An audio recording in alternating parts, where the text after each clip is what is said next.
Welcome to the Best Known Church Show, where we show you how to 10x your reach with church marketing that will help you increase your impact, make more disciples, and become the cornerstone of your community again. This is for the leaders with an outrageous vision, because anything less would be an inaccurate reflection of our Creator. The ones who have unreasonable faith, because you know God works unreasonable miracles. And the ones who are relentless in the pursuit of your calling, because anything less would not make a good and faithful servant. If that's you, you're in the right place. Now, please welcome your host and guide on this journey to become the best known organization in your community, Justin Nava. Welcome, my friends, to the Best Known Church Show. And today I'm very excited because this is something that a lot of pastors don't understand or even realize. I would say they kind of understand it once they realize it. So you got to realize it first. You can actually, in today's day and age, you can connect with people in your community before they even step foot into your building. And this is getting easier and easier by the day. We're going to talk about that today. Connecting with your church guests before they are physically in the building, before your welcome team even gives them a pamphlet, gives them a bulletin, walks their kids to the nursery, opens the door, even before they see them in the parking lot. People are making the decision of if they're going to come back to your church, and you can help them make that decision, or at least land on a decision before they even step foot on your premises, before they even get to within eye reach of your building. We're going to talk about that today. I know this because I've done it before. I'm going to tell a story that I tell often. And if you've been listening since episode 1, you've heard this story already. And if you're just joining us, well, by the way, thank you. Like and subscribe wherever you are. Leave a review. All that good stuff helps support our message and get us out in front of more people. My name is Justin Nava. I've been doing church marketing and church communications, officially since 2011. Unofficially, I think, since 2006, 2007. So I've been around the block, and now let me tell you a story that actually happened in 2012. In 2011, I got my first full-time job as the IT media director for my church, and this was before we started calling it church communications. It really fell under media and IT. And even media at the time was a growing ministry in churches. And one of my first duties when I was hired on was to fix the church website. It was made in this old Microsoft software. No one knew how to update it. It had old pictures of, stock photos of people that didn't go to our church. Not even just old pictures of people that don't go to our church anymore. Old stock photos of people that never went to our church in the first place. Couldn't update it. Colors were off. It was just a mess. Made by the last IT guy who obviously didn't have any communications experience. And I had, my communications experience was limited to the media ministry that I was doing at the time. And so I had to learn real quick what made a good website. Because I'm not just going to go in here and just make a pretty website. I'm not going to go in and design a flyer for the internet. I knew in 2012, by then I had been online for quite some time, but I had been online in a business sense, in a consumer sense, for a few years now. I think everyone had, but I had the eye to kind of realize this needs to be more than an online brochure. And so basically I spent 6 months making this website. I know for some of you, you might say in 6 months, that's way faster than I've done it. And some of you might be saying 6 months, that's that's longer than I took it. I'm not saying it takes 6 months to make a website. We've got it down pat in our agency now. We get it done in about 30 days. And this is a good website, by the way, not just some filler website just to get something up. But I spent a lot of time figuring out what worked, what doesn't work, what was communicating to the right people in the right way, in the right time, in the medium that they understood it. And it was not something like music and bells and another MySpace page. And it also wasn't just another old Amazon page. It had to be something that communicated, like I said, the right message to the right people. And that first 6 months was basically my college education in communications. And I learned exactly kind of what did and didn't work. I made several websites over the time, ran it through several people, not much church staff, but a lot of people in the community in our city.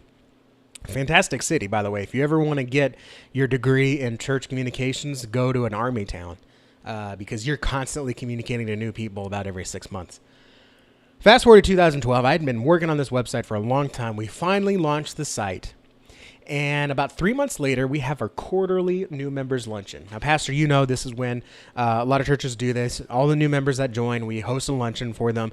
This was one of our biggest luncheons we've ever had. Okay, in this quarter, in those 3 months, we had 13 families join, 12 or 13. I can check you on the details. I think it was 13 families join the church. That was a big deal, right? That's like almost one every week, okay? And at this luncheon, this was actually one of the first ones that I went to because I was invited. And I never really went, but this one I went to. And during the luncheon, Pastor introduces all the staff and all the leaders. And I say all, there was only like 6 of us. And then he asked, why don't you all introduce yourselves to each other? You know, we're a family now. We're going to be a family. We're going to be together for a while. Let's introduce each other, get to know each other. So everyone stood up, and he also asked, what brought you to Memorial? What brought you to our church? Every single family, except for one. So this is 12 out of 13. I remember there was one. No hard feelings, okay? Every single family stood up, except for that one, said something about the website. 12 families that day said something or mentioned the website as being a key player in their decision to visit our church. I know one mom said, I saw that this was a place that my kids could feel welcomed. I was nervous about coming back to church, but this is a different person. I felt like this one was really welcoming. This church obviously had everything that we needed, being moved around in the army. Every single family said something about the website. And I had kind of stumbled upon what works, right? And that's when I realized that we were really onto something. And now several websites that we do, the pastor will follow up with me, because we stay in contact. We don't just build and leave you. We go alongside you in managing the website. And the pastor said, well, I tell you what, Justin, every single person that comes to our church, they mention the website. In some way, they always say, hey, the website, we really felt like this communicated, this represented us. This looked like a place that I wanted to belong. This looked like a place that was easy to come visit. It was easy to register my kids ahead of time. Someone always mentioned the website when they came and visited that church. And so, yes, it is possible to connect with your church guests before they step foot in your building. Now, there are a lot of ways to do this. I'm going to talk about today I'm going to talk about what's going to need about 20% of your effort to get you about 80% of the results. And that is your website. Okay. A lot of people will say websites are dead. Social media is the thing now, or it's some other marketing thing. You got to be texting and geolocating. Okay.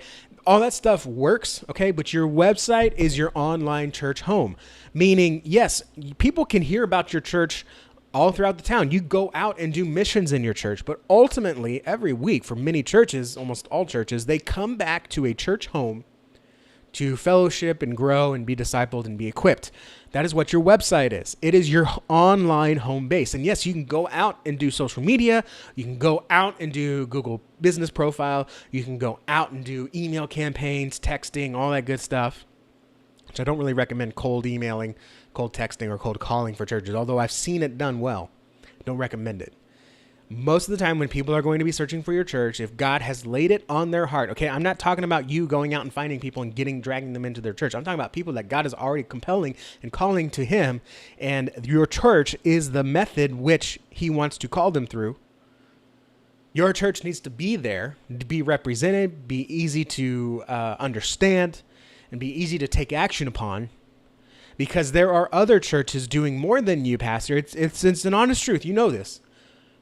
And they are also the ones that are teaching falsely, not equipping, and just becoming performative consumerist churches. So it is up to the Bible-believing, discipleship-focused, God-honoring, kingdom-growing churches to do everything in our power to go out and connect with those potential church guests before they even step foot in your building. So anytime, I always tell people this, any amount of time that you spend planning your first impressions ministry, welcome ministry, guest ministry, assimilation ministry, your digital ministry, communications, marketing needs to be a part of that, because before they even come into your building, before they even get your parking lot attendants to help them from their car to help them park, they have already spent time with your church online. Okay?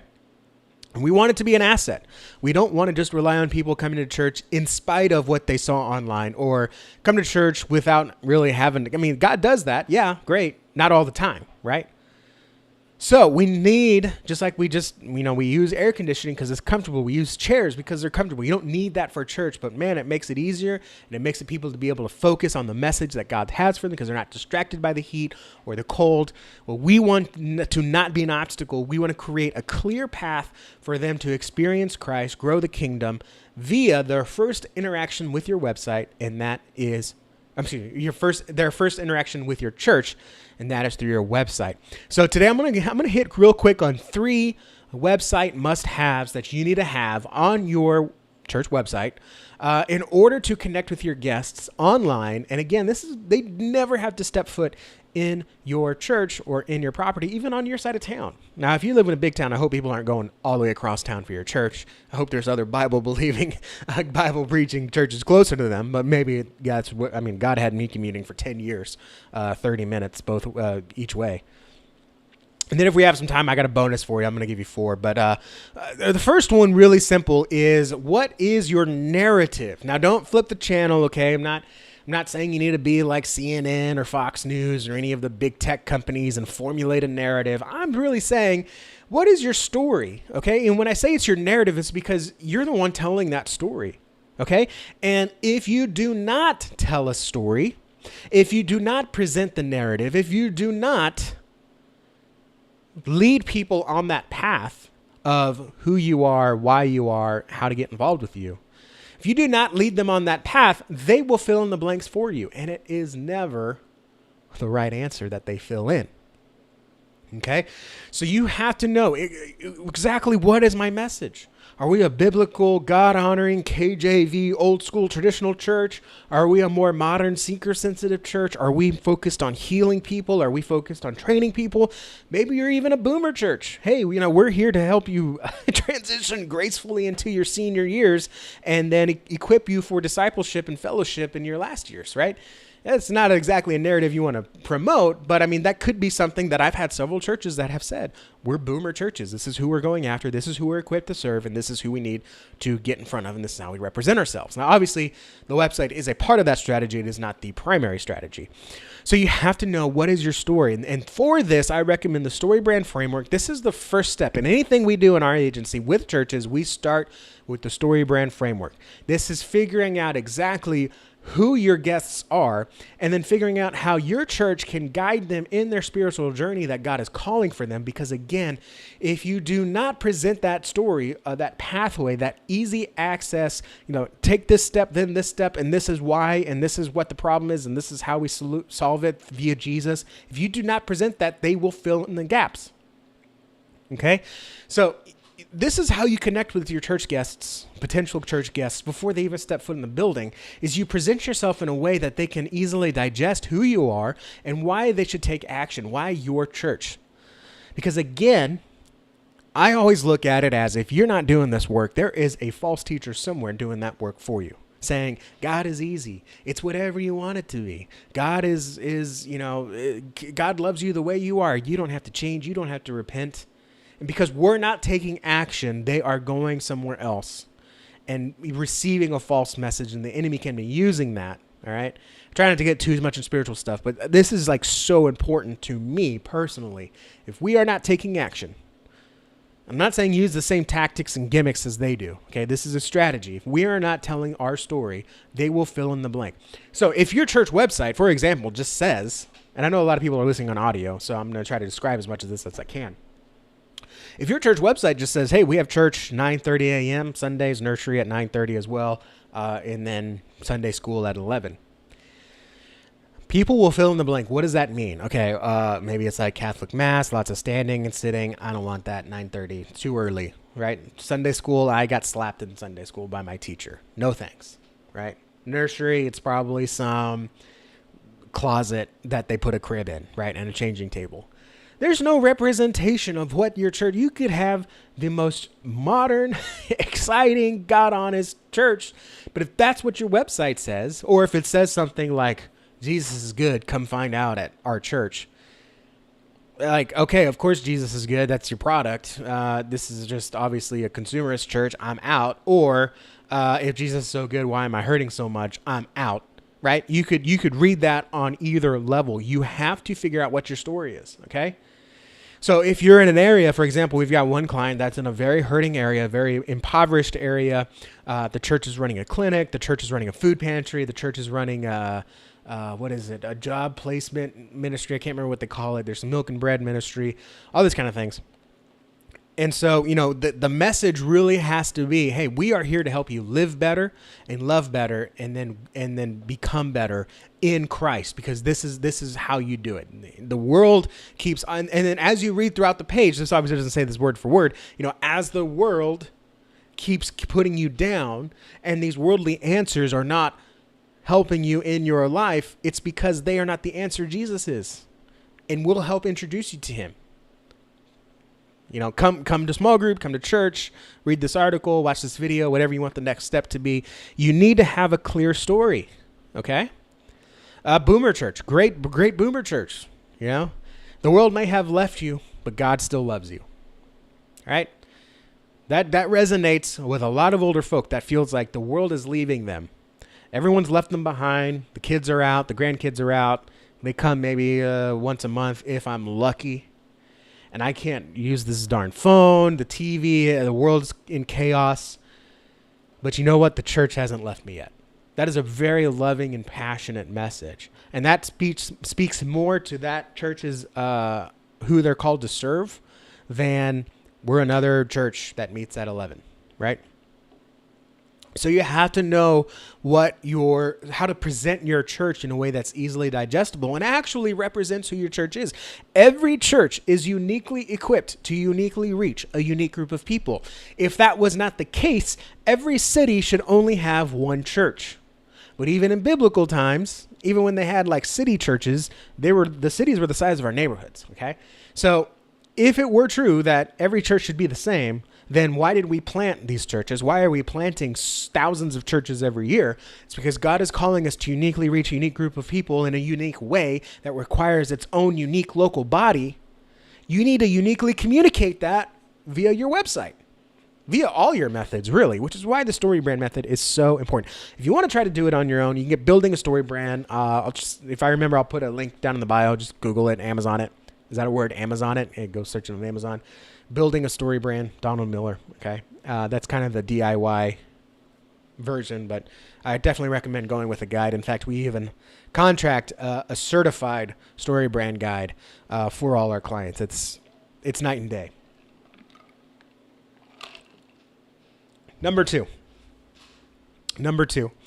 You got to remember that most people are going to come to your website. Our data shows about 80%, which I'm honestly surprised is not more, but about 4 in 5 people will hit your website homepage first. In that first 1.7 seconds, they are going to make a first impression of your church. What is that first impression? If I see mountains and you're in the plains of Texas, I'm going to assume your church is in Colorado and I must have hit the wrong button. This is not my church. If I see a bunch of white people and I'm looking for a black culture church, I'm out, right? If I see a bunch of diverse people, I'm going to expect a diverse church, right? That first impression is going to be your first impression to your community. All right. And I often put it this way. If I see you in the grocery store and I say, hey, you're the pastor of Bill and Ted's Excellent Church, right? And you say, yes, sir, I am. And I say, great. Tell me about the church, right? You may say, oh, yeah, well, we do church at 9:30. And I'm going to say, okay, bye. Right? That's how long you have to make your first impression. So instead, what you could say is, hey, tell me about your church. Well, listen, I know times are hard and people are just getting even harder. So you need to find, this is a bad example, but Jesus is the answer to what life keeps putting us down. And you got to hook them within the first 1.7 seconds. And empathy is a great way to do that. Because if you start off, well, we do church at 9:30. We have nursery at 11. Okay, great. Right? But if I say, hey, look, I understand that life is hard, and there's a reason why I met you in the bargain bin, right? Oh, yeah, this guy gets me. Continue. I want to know more. What? Did a poor job of explaining that. I got minimum notes here. We took a few weeks off. I got really, really sick. I had to go to the hospital. And then the medicine they gave me afterwards just destroyed my body. And then we were traveling. And then I had to get right back up to go to a vacation. On top of that, making sure all my clients are served well. Also had some issues with Google. We're fixed now. We're good, Google. Google is the best. I'm doing that for the algorithm robots. So it's been crazy. So anyways, I haven't done a show in 3 weeks, and I'm running off minimum notes because I wanted to get this out to you guys. So apologies for being a little rough around the edges. I appreciate your forgiveness on that. Listen, so you got to have that clear homepage, which starts with really a one-liner. What is this about? Okay. It needs to be something more than just you're welcome here, right? Of course I am. And that could be the headline for any business. You're welcome here. Ace Hardware, you're welcome here. Nike Outlet, you're welcome here. Duh. You want me there. Of course I'm welcome there. But why would I go to Nike Outlet versus Reebok Outlet? Right? Nike Outlet, one-liner might be 50% off your favorite Nike brands. Reebok Outlet might be 50% off of the sneakers that the Olympians wear. Right? Reebok does the Olympics, don't they? So, you're kind of speaking to two different people. Nike Outlet is speaking to people that already buy Nike. Reebok is speaking to the people that desire status, right? The Olympians wear this. I want that too. The commonality is they're talking to people who want deals, right? So there can be some commonalities. You're talking to people who want Jesus, who are unsatisfied with life or are being called by God, but you might serve them in different ways. Hope and healing for those that are hurting. Or life is more than this. Finally find your purpose, or find your purpose here, right? Even that's a little too bland. So you got to have that one-liner, that catch-all, okay? And it doesn't have to be super long, okay? A great one I love. Life is hard. Jesus is easy. I love that one, right? Life is hard. Yeah. Jesus is easy. I haven't heard that before. Tell me more. Right? Now, a lot of church websites make the mistake as well when they do have maybe something that's real catchy. And when I say catchy, I don't mean kitschy. I mean something that's going to capture my attention. And then they rely on you to click on something. Social media and Google and all of these things have trained us to scroll. We want to keep scrolling. So what I like to do is what I call a scrolling navigation homepage. Other people will call it slideshow homepage, window home. I don't know, whatever. I understand it as what I call it is a scrolling navigation page, which means you kind of have a storefront, and within that storefront, you have multiple windows that people can go through to get what they need. And so as they scroll through your homepage, you need to give them an opportunity to scroll. We're not going to go clicking around, right? That's weird. We're kind of trained not to go clicking around in today's security environment. We need to present other information. Now, obviously, you want your church information, location, times, contact info if you want. But you need to have, throughout the homepage, you need to have a call to action, which is a fancy word. A lot of people say, get your CTA right, call to action. It's a button. Let's call it what it is. It's a button, okay? But you need to have the same button throughout your homepage, okay? This is something that we kind of see in the data really works. We've tried a couple of different button options. We've tried a separate option, that micro funneling. Hey, come here, come here, come here. But it's almost like if you go into a suit store and the guy says, hey, we've got this nice black suit. Would you like to buy it?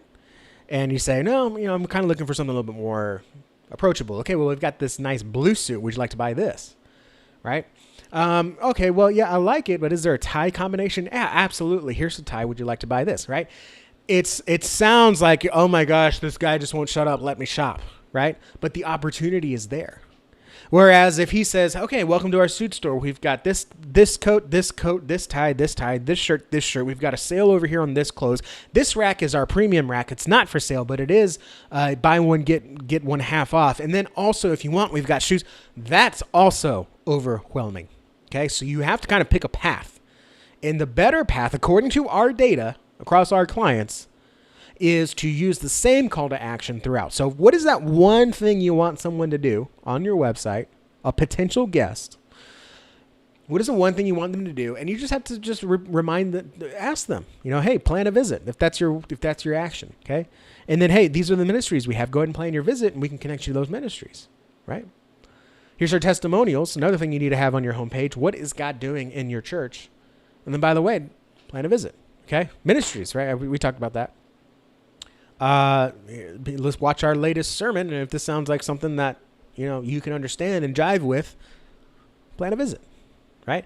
That CTA, that call to action or button, can be whatever you want it to be, but it needs to be consistent, and it needs to be really, if you, pastor, had only one thing you wanted your potential guest to do, ideally it's a way to connect with you, then, plan a visit, watch a sermon, get coffee with the pastor. That's something that really only small churches do, but I love that because I want to have coffee with the pastor definitely before I join church.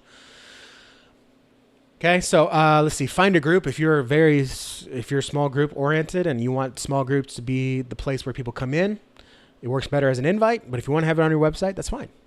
And it could just be simple. Connect with us, right? And that could lead you across multiple ways to connect with you. Great if you have like weekly events, things throughout the week that anyone can come into. Those are great. All right. The third thing is get your SEO in order. SEO is search engine optimization. You have to get your SEO in order so that people can find you. Search engine optimization is really optimizing your website and your online presence so that Google will trust you as an authority in your area of expertise, which for a church is basically a local church, so that they can recommend you, right? Because remember, Google is a product and Google wants to have happy customers. Have you ever done a Google search and you're typing these things in and you go to a site that's a spammy site and you back out, you go to another site that doesn't have the answer I want, you back out, man, I can't find anything. Thanks, Google, and you walk off, right? Google doesn't want that. So Google has a finely tuned algorithm. I mean, I don't even know if the guys at Google can explain how this algorithm works, but thousands of pieces of data to figure out if you are the authority on a subject. And if you are, and they trust you, they will recommend you to more people. They will move you up the ranks. And as you are recommended to more people, if those people click on your site, don't click back, click around your site, take a look, peruse, click on buttons, fill out forms, they say, okay, these people really know about churches near me. These people really are the answer when people are searching for Bible-believing church near me, right? So anytime someone searches for those things, Methodist church, Baptist church, kids ministry, kids camp, summer camp, what else? Sunday activities, even things like food ministries, suit ministries, help with job application, computer ministry. Love computer ministries in churches, by the way. Google will know that, hey, this website is the answer for that query, so we're going to show it to more people. And there's certain things you have to do on your website, and we might get into it later. I mean, really, when it comes down to SEO, you might be able to design your own logo. You might be able to do your own website. Very rarely can people do their own SEO well, because there's two versions of SEO. When I say SEO, remember I'm talking about search engine optimization. That is optimizing your web presence to be recommended more on Google and also the other platforms. But let's be honest, no one says Bing it, okay? No one says Ask Jeeves, right? Google it. That's what we say. So you have to optimize your presence. There's two ways to do that. You can do it the good way, which is called white hat SEO, which is basically doing SEO the way Google wants you to, right? Or you could do black hat SEO. And the lines are blurred, and oftentimes Google will take something that's best practice and then say, you know what, people are spamming this too much, people are abusing it, we're going to turn it into a bad practice. So if you do this, we're actually going to penalize you. You need to really work with a professional with your SEO. I'm going to give you just a few highlights here. Number one, you got to claim your Google business profile. That's obviously important. We can help you do that. You want ownership of it. You don't want an agency to have ownership of it because they can lord it over you. We work with you on claiming it. However, it is ultimately your account, right? And then you want to optimize it. Now, we can go on for days about optimizing it. Just make sure some information is correct. And then also you want to make sure your website uses clear words and has some good language in it, right? If people are searching for a church, they want more than just church at 9:30, see you there. If people are searching for kids ministries, they want more than kids ministry meets in 101 during big service. We'll meet you there, right? They want information. They want to be welcomed. They want testimonials. They want to see pictures, right? And then there's ways to optimize that information that Google trusts even more than just having it, right? It's one thing to have a house. It's another thing to have a clean house. So you need someone to clean your house and keep it in order. So very, very few people can do their own logo and website. Even fewer people can do their own SEO. So it can be very dangerous. I'm not saying you can't do it on your own. I'm saying it's very dangerous because you can do something that's going to get you in trouble, and it's not going to work out well for you in the long run. So I always recommend hire someone. We do it, of course, right? I wouldn't tell you to do something if I couldn't do it or didn't have a solution for you. Even if something I can't do, I will tell you to go to someone and get it through them. So you got to, once you do that, now listen, let me go into this. Now, once you start doing that, you get your SEO in order, you optimize your search engine presence, you optimize your online presence. Google will start referring you to more people when they search for churches near me, Baptist churches in Dallas, Texas, or in Louisville, Texas, right? People might search non-denominational, and then people might search, like I said, summer activities in North Houston. I search that all the time. Churches come up that have done their due diligence and say, hey, we've got a kids carnival, North Houston, spring, Woodlands, Tomball. This, and then they clearly put the dates. They clearly put the location. Google can do more than just say, keyword stuffing, North Houston, spring, Tomball, carnival, kids, fun, right? You can literally just write out a really good page. Kids carnival at Bill and Ted's Excellent Church, Spring, Texas, 7, whatever the area code is. Right? And then you can list the activity. We got fun activities, face painting, clowns, balloons, dunk tank, barbecue, with all the sides, registration here, tickets here, activities planned here, band here, right? And you put all that information in. Google will recommend that to people searching in Tomball because Google knows Tomball is not that far away from Spring. A little geography lesson for you, right? Google's not stupid. And so what we need to do is just do a good job of representing who we are to people, and Google will help recommend that. And SEO really is just optimizing your website a little bit on the technical side, but a lot on the content side to be more visible in front of more people. So that's the 3 things. If you need any help with this, please, please, please give me a call. If we can't do it for you, like I said, I will be able to recommend someone that matches your communication style, timeline, recommend needs if I can't fulfill it. Give us a call, 832-861-7654. Again, 832-861-7654. And again, anyone you talk to, and we do this, of course, needs to know what your church's theme is, what your church's narrative is, what your church's story is, who you are equipped to serve, how you uniquely reach that person in a unique way. They need to do a lot of what a lot of folks in the agency world will call discovery, which means discovering your church. We call it DNA work because in order to have someone really do something for your church, they need to understand your DNA. And we've got that process really streamlined. So you got to know what your story is. Okay, where your church fits into your community story in an effort to improve their lives, to figure out their lives, to recover from their addictions, to move past their hurt, or just find their purpose, right? Then you need to be able to present that information on a clear homepage in a one-liner that captures attention, and then follow-up information that reinforces that story and compels people to take action, because once they take action, boom, you're connected with them. Can't see me pointing on camera. You are connected with them. So if you can get them to take action, showcase your church information, give them a call to action. Showcase your testimonials, give them a call to action. Showcase your ministries, give them a call to action. Remind them who your church is and not why they should choose your church, but why your church is doing the kind of work that would be the best fit for their spiritual journey. The best fit to heal them, the best fit to equip them, the best fit to help them find their purpose, the best fit to help them meet their creator. Meet their creator. Hello.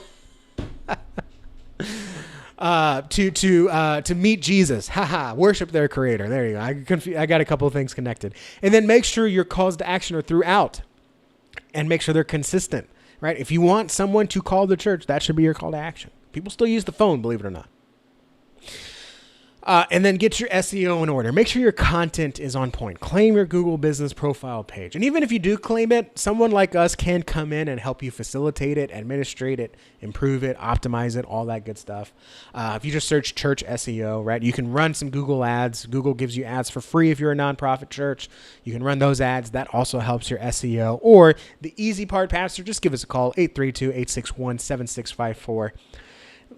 Because I don't want you to be just another church. If I approached you in the grocery store and I said, Pastor, tell me about your church, I hope you would not say, well, we're just another church. I haven't heard that yet, and I hope I don't ever hear that. We're just another church. So do you want to be just another church? Because if you do not take special care with your website to connect with potential church guests in a unique way that you're called to serve them, they will see you as just another church. And even when your church members, your congregants, your family says, oh, you should go check out this church. It's fantastic. Pastor Joe is wonderful. Okay, well, before I go, I'm going to look them up online. And when I look them up online, I'm going to see the website. When I go to the website, it just says it doesn't say anything about Pastor Joe. I don't see any pictures of people on here. I don't know what kind of person goes here. I can see what time. I don't see anything for kids. We'll just sleep in. I'll make some brisket and egg tacos. Right? Because you look just like another church. Your website is the key to connect with church guests. You can do it on social media. We can talk about that later. It's best if you do that yourself. You can do that with texting and emailing. It's not ideal for churches, but it works. However, again, 80% of your church guests are going to find you online first. And that is how you can connect with them. Because it's one thing to go to a place you've never seen before. It's another thing to go to a place and know, hey, they know I'm coming. They've got a gift for me. My kid's registered. I don't got to stand in line. They know who I am. They gave me a call yesterday and said, hey, we're so excited you're here. Come find me. My name's Donna. And I'd love to meet you. I'll be sitting here. I'll save a seat for you if you want. All because you connected with them on the website and led them to take action. That's what this is about. That's what digital ministry is about. That's what communications is about. It's not about having pretty things. It's not about even, just being louder than everyone else. It's about connecting with more people. And the best way to connect with more people is to be the best known church. And that's what this show is all about. So if you have any questions, you can shoot us an email, hello@navachurchmarketing.com. Or, of course, give us a call, 832-861-7654. I'm Justin Nava. Thank you for watching. Like, subscribe, comment, leave a review, whatever else, wherever you are. God bless you guys. Thank you for watching. And I will see you again next week. That's going to do it for today's episode of the Best Known Church Show with Justin Nava. Be sure to subscribe to stay updated on the latest news, strategies, and resources that you need to reach 10x more people and become the best known in your community. To send us a message or leave a voicemail for Justin to be played on a future show, visit thebestknownchurchshow.com. And if you'd like to work with us so you can focus on your ministry, give us a call at 832-861-7654. Until next time, stay outrageous, unreasonable, and relentless.